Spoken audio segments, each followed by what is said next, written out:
20h07 sur Europe 1 à l'Assemblée nationale. Maëlle, des débats budgétaires qui débutent dans l'hémicycle sous la pression du Parti socialiste. Les députés examinent le volet recettes du budget de l'État en séance plénière depuis cet après-midi.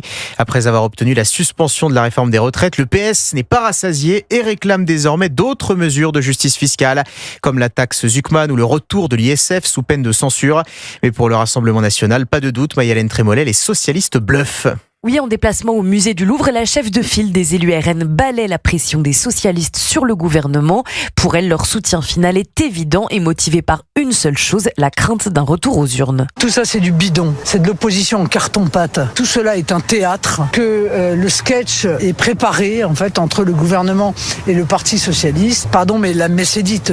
Marine Le Pen qui promet d'ores et déjà que les quelques 140 députés du RN et leurs alliés voteront contre le budget à l'issue des débats.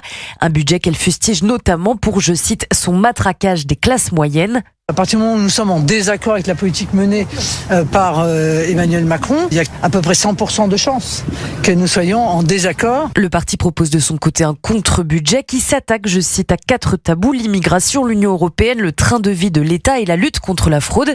Marine Le Pen souligne également qu'elle n'exclut pas à ce stade de déposer une nouvelle motion de censure, toujours dans l'objectif de faire tomber le gouvernement de Sébastien Lecornu et d'obtenir enfin une dissolution. Maya-Hélène Trémollet du service politique d'Europe.